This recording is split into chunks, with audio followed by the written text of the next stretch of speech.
Madame, Monsieur, bonsoir. Il est l'heure du journal sur la télévision togolaise. En voici les titres. Point de presse ce mercredi sur l'évolution de l'actualité politique au Togo.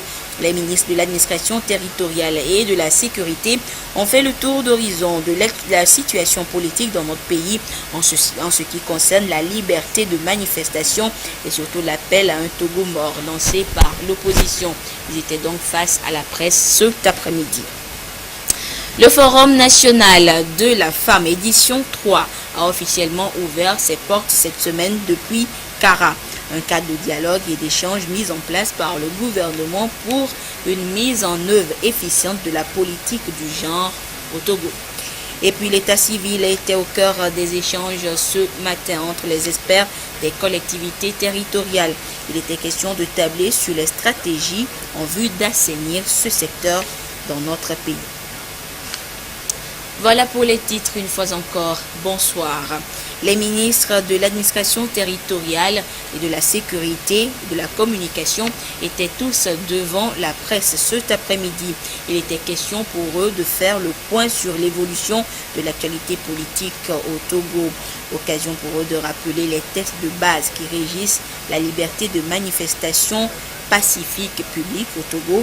Également à l'appel au Togo mort de l'opposition, le gouvernement s'est prononcé et rassure quant aux mesures de sécurité pour permettre aux citoyens de vaquer librement à leurs occupations. Nous reviendrons plus en détail sur ce point de presse dans le courant de cette édition. Je vous l'annonçais également en titre. Pour une mise en œuvre accélérée et efficace de la politique du genre et de la promotion de la femme au Togo, le gouvernement a institué le Forum national de la femme au Togo. C'est un cadre de dialogue et d'échange qui est à sa 3e édition cette année avec pour thème autonomisation de la femme dans un monde de travail en pleine évolution, défis et opportunités pour le Togo. L'ouverture des travaux avec Nestor Mozou depuis Kara. La prise en compte du genre dans le contexte mondial actuel apparaît comme une stratégie fondamentale et efficace dans tout processus de développement qui se veut durable et harmonieux. Au Togo, le gouvernement s'emploie à créer les conditions indispensables à la réalisation d'une société où les hommes et les femmes contribuent équitablement au développement. Il n'y a qu'à voir les mesures juridiques, stratégiques et les programmes qu'il met en place. Parmi ces mesures se trouve le Forum national de la femme togolaise. Ce forum constitue une arène dans laquelle les sujets liés au genre et au développement sont abordés. C'est le 3e du genre qui se tient. À son ouverture, les participants ont jeté un regard dans le rétroviseur des 2 précédents. Le premier forum de la femme togolaise, tenu en décembre 2009, a levé sur le thème Femmes togolaises et développement, réalité, enjeux et perspectives, a permis aux différents acteurs de procéder à un diagnostic global de la situation de la femme togolaise et de recommander, outre l'institutionnalisation du dit forum, des mesures fortes relatives au renforcement du pouvoir économique de la femme, à sa participation à la vie publique, ainsi qu'à sa protection juridique et sociale. La 2e édition, organisée à Palimé en janvier 2013, sur le thème autonomisation de la femme et croissance économique, a permis de faire le point sur les progrès réalisés et d'identifier les nouveaux défis et enjeux liés à la situation de la femme togolaise. À cette 3e édition, le Forum national de la femme togolaise est placé sous le thème autonomisation de la femme dans un monde de travail en pleine mutation, défis et opportunités pour le Togo. Dans le message que le Premier ministre Selom Klassou a envoyé aux participants, il a relevé la portée de ce thème. Le choix de ce thème traduit, à n'en pas douter, notre volonté de permettre aux femmes d'exprimer pleinement leur potentiel et de contribuer efficacement au développement national. Les questions liées au genre et à la promotion de la femme ont toujours été, faut-il le rappeler, au cœur de notre action politique. Et c'est donc ensemble avec vous que nous définirons les meilleures stratégies pouvant permettre à toutes les couches sociales de la population togolaise de participer au progrès de notre nation. L'objectif, c'est de promouvoir l'intégration systématique du genre dans tous les programmes et de positionner résolument les femmes au cœur du développement politique et socio-économique du pays. Nous sommes d'autant plus confortés dans notre démarche stratégique par ce rapport du PNUD qui révèle que si les femmes jouent un rôle identique à celui des hommes sur le marché du travail, 28 000 milliards de dollars, soit une hausse de 26%, pourra s'ajouter au PIB mondial annuel d'ici à 2025. Mesdames et messieurs, au moment où la paix et la sécurité occupent une place de choix parmi les aspirations légitimes de l'humanité, il n'est pas acceptable que des disparités graves subsistent encore dans les rapports hommes-femmes. Le chef du gouvernement a précisé dans son message que l'autonomisation des femmes passe par leur accès aux ressources et aux opportunités économiques et l'obtention par elles des moyens et le contrôle de ces ressources. Elle nécessite également, a-t-il précisé, le renforcement de leurs capacités en vue d'améliorer et la visibilité de leurs initiatives et leur contribution à l'économie nationale. Le gouvernement togolais a donc mis en place des projets et programmes afin de permettre à toutes les femmes togolaises de s'épanouir tant sur le plan socio-économique que politique, et ceci pour assurer leur autonomisation. Et au moment où se tient ce forum national de la femme du côté de Kara, nous revisitons ce soir certaines des actions menées par le gouvernement en faveur de la femme. Et c'est un dossier réalisé par Luc Assi. Donner aux femmes les moyens de participer pleinement à la vie socio-économique et politique est essentiel pour l'édification d'une économie solide et d'un état de droit. C'est dans cette dynamique que le gouvernement togolais a entrepris des actions sur ces 10 dernières années afin que l'autonomisation de la femme soit une réalité. L'organisation des femmes en coopérative viable de productrices, l'alphabétisation des femmes et le renforcement de leurs capacités sur des thématiques relatives au leadership féminin en sont des illustrations. Le gouvernement, dans sa dynamique d'inclusion des femmes dans le processus de développement, a ouvert un vaste chantier de révision du cadre juridique national. Ce travail a abouti à la révision du code électoral en 2013, du code des personnes et de la famille en 2014 et du code pénal en 2015. Dans les domaines de l'éducation et de la santé et de l'économie, des mesures ont également été prises en conformité avec les dites recommandations.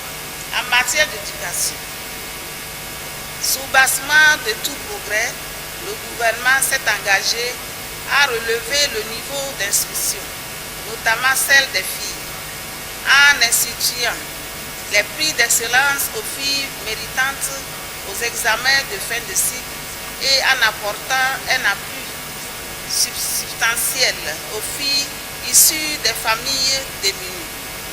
Au plan économique, pour lutter contre la pauvreté et la précarité, le gouvernement a mis en place des programmes et projets favorisant l'autonomisation économique des femmes. Entre 2006 et 2011, le taux net de scolarisation de la jeune fille a connu une progression de 71% à 79%. En plus, le taux d'achèvement au primaire et l'indice de parité filles-garçons sont respectivement de 75% et 0,97%. Des indicateurs qui ont favorisé l'épanouissement de la femme togolaise. En matière de représentativité politique, le code électoral révisé en 2013, conformément à notre vision d'instaurer la parité au poste sélectif, a permis d'avoir aujourd'hui une plus grande représentativité des femmes à l'Assemblée nationale. L'entrepreneuriat économique représente un domaine non moins important pour assurer l'autonomisation de la femme. la discrimination fondée sur le genre et la ségrégation sur le marché du travail ne servent qu'à maintenir les femmes dans des secteurs peu rémunérés et de faible qualité. C'est pourquoi nous devons continuer de rechercher et de peaufiner des stratégies nouvelles et audacieuses susceptibles de nous conduire à la victoire complète contre les disparités de genre dans tous les domaines. Avec l'accès des femmes au financement, elles arrivent à entreprendre aisément et à mener des activités génératrices de revenus. Le projet d'appui à l'autonomisation de la femme et son insertion dans le dialogue politique au niveau local est le dernier né des projets qui font la promotion de l'équité et de l'égalité du genre et la participation effective des femmes à la prise de décision à tous les niveaux du processus de développement. Et parlons toujours d'autonomisation de la femme, cette fois hors du Togo. Depuis quelques heures, les défenseurs des droits féminins saluent la décision du roi saoudien. Dans un décret hier, le roi Salman autorise d'accorder le permis de conduire aux femmes du royaume. La mesure entrera en vigueur en juin 2018 en Arabie Saoudite, seul pays dans le monde à interdire encore aux femmes de conduire. Pour se déplacer, elles devaient donc recourir à un chauffeur privé ou un tuteur membre de leur famille. Une interdiction qui sera bientôt révolue. L'Observatoire national de l'état civil, en collaboration avec l'Union des communes du Togo, a tenu ce matin à Lomé la toute première réunion sur l'état civil. L'objectif de cette rencontre est de chercher les voies et moyens pour assainir le secteur de l'état civil en vue de contribuer ainsi à l'amélioration des collectivités territoriales au Togo. Le compte rendu de la rencontre avec Fafa Dalmeda et Patrice. Face aux réalités du monde moderne, l'état civil, un service public qui garantit aux citoyens leur droit à l'identité, est à la recherche de solutions pour améliorer son système de gestion. Et pour relever ce défi, l'Observatoire national de l'état civil est créé à cet effet. La réunion de ce jour va permettre de réfléchir à toutes ces conditions, aux modalités, n'est-ce pas, de fonctionnement de l'Observatoire. L'Observatoire a pour objet, n'est-ce pas, de fusionner toutes les énergies, avoir un cadre de gestion de cet état civil qui, vous le savez, constitue vraiment un point très important dans la vie d'un homme. C'est la cheville ouvrière des collectivités des mairies par rapport aux services rendus à la population. Et à travers l'état civil, le premier acte de la vie, c'est l'acte de naissance. Et c'est à partir de ça qu'il y a d'autres également qui se font à l'état civil. Cette rencontre de l'Observatoire va permettre de bien coordonner et orienter les initiatives afin d'aboutir à une amélioration de la bonne gouvernance de l'état civil. L'état civil donne des données à l'État pour la planification de son développement, pour la planification de la sécurité et pour l'organisation en général de toutes les activités de l'État. Il faut que l'état civil intervienne pour offrir des données statistiques. L'état civil a pour objectif de délivrer les actes d'état civil aux citoyens. Il s'agit des actes de naissance, des actes de mariage et des actes de décès. Une bonne gouvernance des collectivités territoriales va favoriser la réalisation des ouvrages et infrastructures de base pour l'épanouissement des populations. On en vient maintenant à ce point de presse tenu cet après-midi par les ministres de l'administration territoriale, de la sécurité et de la communication. Il s'agissait pour eux de faire le point sur l'évolution de l'actualité politique au Togo, l'occasion de rappeler les textes de base qui régissent la liberté de manifestation publique pacifique dans notre pays et également à l'appel du Togo mort lancé par l'opposition le vendredi prochain. Le gouvernement se prononce et rassure quant aux mesures de sécurité prises pour permettre aux citoyens de vaquer librement à leurs occupations. Le compte rendu de cette rencontre avec Sandra Aziagbe et Pierre Soussou. 3 ministres du gouvernement à la rencontre de la presse. Point de l'évolution de la situation politique au Togo, sujet à l'ordre du jour. Le ministre de l'administration territoriale va d'abord situer le cadre contextuel avant de rappeler les tests qui régissent les activités des partis politiques, notamment les marches dites pacifiques au Togo. Nous avons le sentiment que les partis politiques, nous ne voulons pas dire qu'ils ne connaissent pas les tests, parce que ce ne serait pas possible de leur recharger de cela. Donc, parce qu'ils sont censés les connaître. Il y a des députés parmi eux, et puis de toute façon, vous ne pouvez pas faire de la politique si les textes de base, la charte des partis et la loi portant liberté de manifestation, si vous ne connaissez pas ces textes, vous ne pouvez pas prétendre faire la politique, ce n'est pas possible. Donc nous ne voulons pas dire qu'ils ne les connaissent pas, mais nous notons tout simplement qu'ils ne veulent pas les respecter. Alors nous voulons saisir l'occasion que vous nous offrez pour rappeler ces dispositions, pour que tout le monde comprenne qu'il y a des lois et que ces lois, il faut quand même les respecter. Alors, d'abord, qu'est-ce que c'est une réunion ou une manifestation pacifique? Comme souvent ils disent, puisque les lettres qu'ils nous écrivent, c'est pour dire nous voulons faire des manifestations pacifiques. Alors, le 6e tiret de l'article 3 de la loi portant liberté de manifestation définit ce que c'est qu'une réunion et une manifestation pacifique. Et je lis. Il s'agit là, c'est-à-dire réunion et manifestation pacifique, 2 points, tout rassemblement momentané de personnes, concerté et organisé, quel qu'en soit l'objet, ou tout cortège, défilé, rassemblement de personnes, n'ayant pas un objet violent ou n'étant pas destiné à créer, encourager ou inciter à la violence, sans instrument de violence ou encore ne portant pas atteinte à l'ordre public. C'est ça une manifestation pacifique publique. Donc la loi est très claire sur ça. Et l'article 19 dit ceci.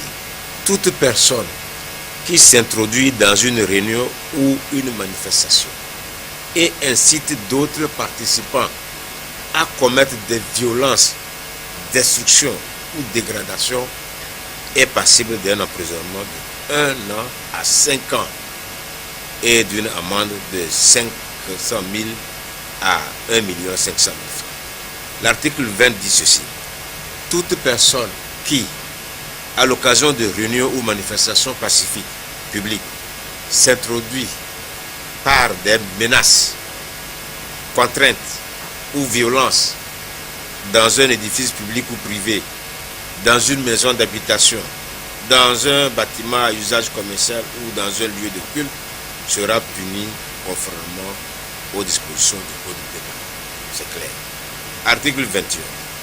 Quiconque, au cours d'une réunion ou manifestation publique, aura volontairement occasionné des destructions ou des dégradations de biens meubles ou immeubles, privés ou publics, sera puni d'une peine de 6 mois à 5 ans ou d'une amende de 200 000 à 1 million de francs. Et l'article 22 dit ceci. Quiconque, au cours d'une réunion ou d'une manifestation publique, est trouvé porteur d'une arme ou d'un objet dangereux pour la sécurité publique sera puni d'un emprisonnement de 1 an à 5 ans et d'une amende de 100 000 à 500 000 francs ou de l'une de ces peines seulement. En cas de récidive, la peine est portée au tribunal. L'article 3 de la Charte des partis dit ceci. Afin de préserver l'ordre démocratique et de sauvegarder l'unité nationale, la solidarité et la paix sociale, les partis politiques doivent, à travers leurs objectifs, programmes, déclarations et activités, promouvoir la tolérance et le dialogue entre eux et dans leur rapport avec les citoyens, et les pouvoirs politiques. Promouvoir la tolérance. S'interdire le recours ou l'incitation à la violence et à la haine. Proscrire toute forme de tribalisme, d'ethnocentrisme, de régionalisme, de racisme, de xénophobie et d'intolérance religieuse. Les tests de base, en l'occurrence la charte des partis politiques, semblent être donc ignorés, à en croire les membres du gouvernement qui notent simplement une volonté des partis politiques de l'opposition à ne pas respecter les tests.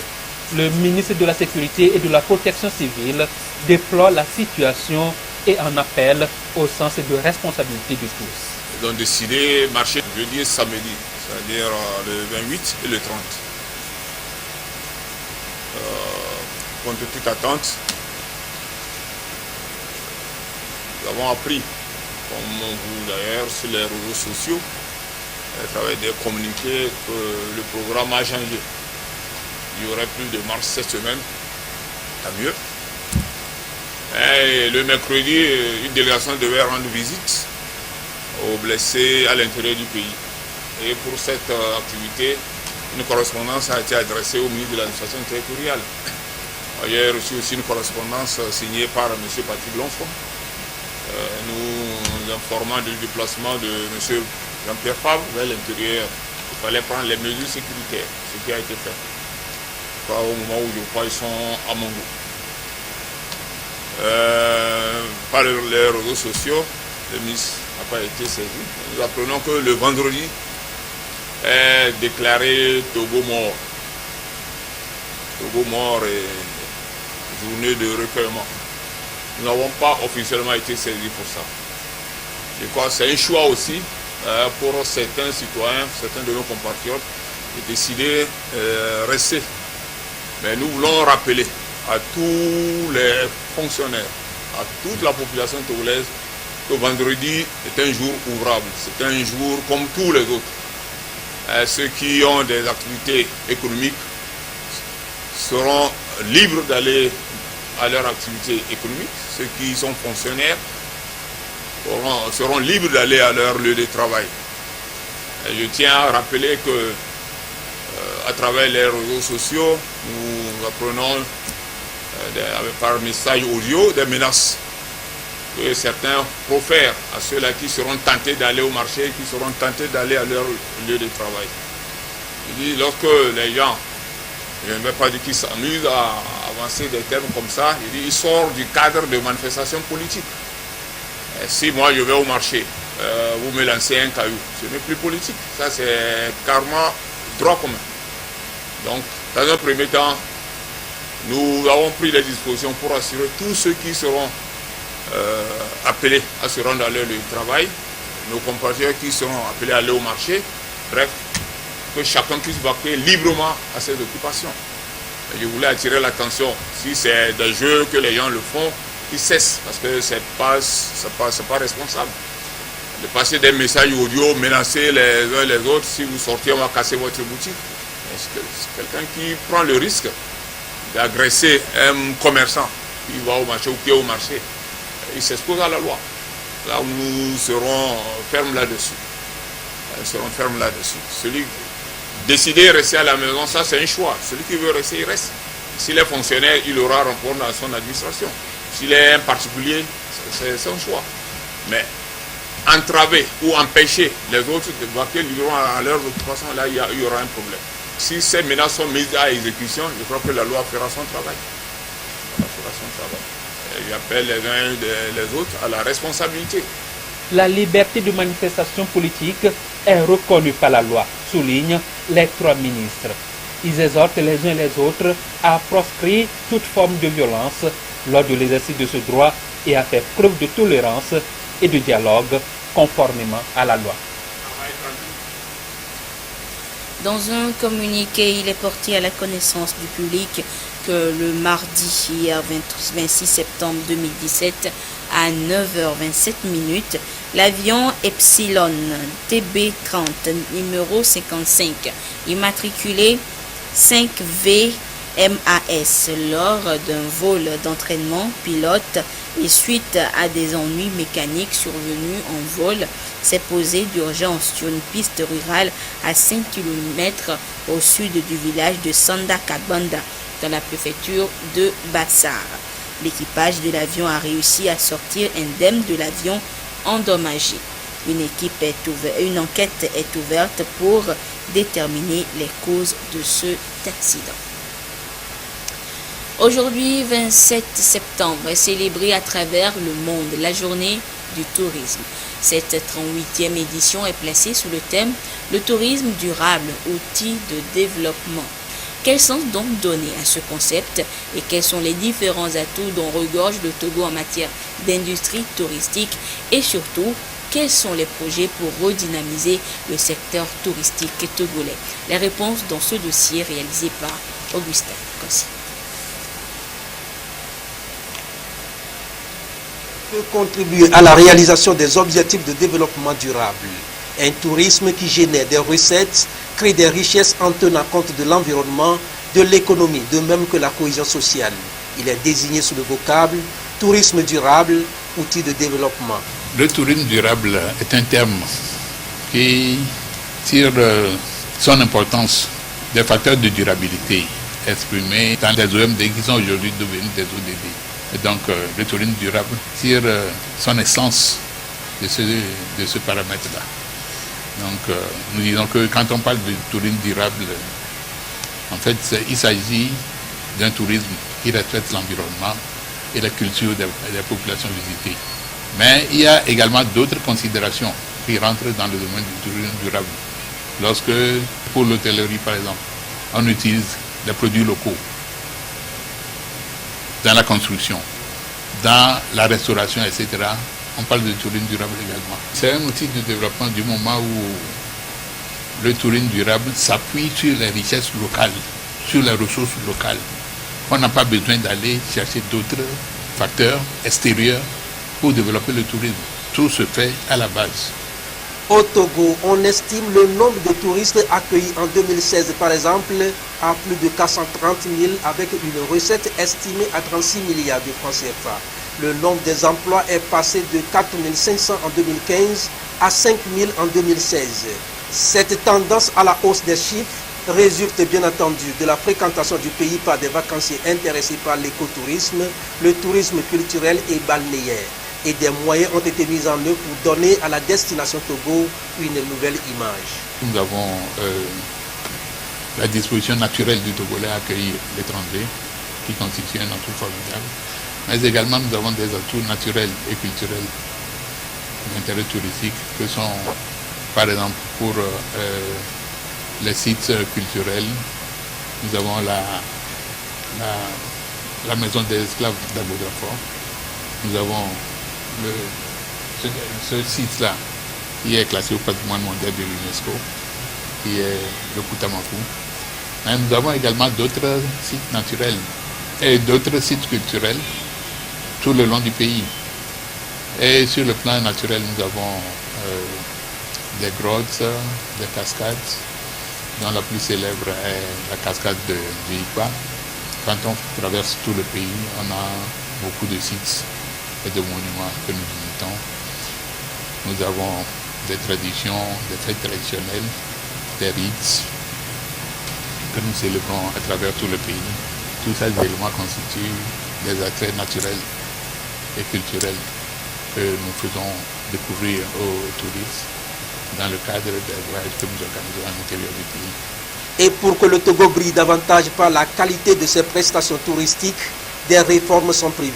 De la définition d'un produit touristique de qualité à l'adéquation des structures d'accueil aux normes internationales, en passant par la mise en œuvre des directives contenues dans le plan national pour le secteur, l'engagement est donc pris pour faire du tourisme une industrie de développement socio-économique. L'Office togolais des recettes OTR, dans sa quête de l'excellence, a mis en place un cadre de partenariat privilégié au profit des opérateurs économiques du pays. Ceux-ci ont été conviés ce matin par l'Office pour le lancement du cadre de partenariat privilégié CPP. couplée du lancement du tarif extérieur commun du système harmonisé 2017. Et ceci va faciliter les échanges entre les services de la douane et les opérateurs économiques. Les précisions avec Dede Koussao et Dodo Wari. L'Office togolais des recettes renforce son partenariat avec les opérateurs économiques. Le cadre de partenariat privilégié, outil de sécurisation et de facilitation des échanges commerciaux, vient d'être lancé et offre un environnement propice à la compétitivité nationale et internationale des principaux acteurs du commerce international. Et déjà, 4 entreprises signataires de ce partenariat, notamment Bolloré, Sodigaz, Alafia et CFAO Motors, bénéficient désormais du statut d'opérateur économique agréé. C'est un avantage dans les opérations, tout au bénéfice des opérateurs économiques. Alors c'est aussi une invitation à aller encore de l'avant. Et avec cette procédure simplifiée, la catégorisation A que nous avons obtenue à travers cet agrément nous permettra alors en quelques heures d'obtenir un BAE. Évidemment, c'est à notre bénéfice, mais aussi au bénéfice des opérateurs économiques. Est également lancé au cours de cette rencontre le tarif extérieur commun basé sur la version 2017 du système harmonisé de désignation et de codification des marchandises. Plusieurs amendements apportés au tarif extérieur commun renforcent l'union douanière dans l'espace CEDEAO et intègrent les nouveaux produits issus des progrès technologiques, scientifiques et économiques dans le commerce.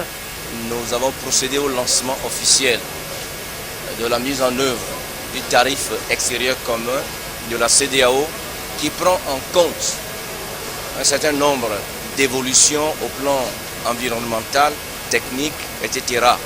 avec l'apparition de nouveaux produits pour rendre plus compréhensible le classement de ces marchandises lorsqu'elles doivent faire le déplacement au niveau de nos frontières. Nous sommes en train de mettre progressivement en œuvre ce que nous appelons le statut d'opérateur économique agréé. Vous savez, il s'agit d'un certain nombre d'entreprises qui sont fiables en termes de respect de la réglementation douanière ou fiscale. Et ces entreprises auxquelles nous proposons des mesures beaucoup plus souples pour peut-être réduire les coûts, limiter donc les délais de séjour au cordon douanier et dans nos centres des impôts, d'être plus rapidement servis. L'OTR poursuit sa politique d'amélioration du climat des affaires et le lancement du cadre de partenariat privilégié et le tarif extérieur commun offrent plusieurs avantages aux entreprises togolaises. Les pèlerins togolais se sont envolés ce mercredi pour Israël. Durant une semaine, ils vont visiter les vestiges du christianisme en Terre Sainte, témoin de la vie du Christ sur terre. Un pèlerinage organisé par l'association Togo-Israël Terre Sainte. Le compte rendu avec Zabdiel Mignake et Ferdinand Diassoa. Dans quelques heures, ils vont fouler le sol israélien, la Terre Sainte, certains pour la première fois. 27 au total, ces pèlerins de l'association Togo-Israël Terre Sainte ont quitté Lomé ce jour pour un pèlerinage d'une dizaine de jours en Israël.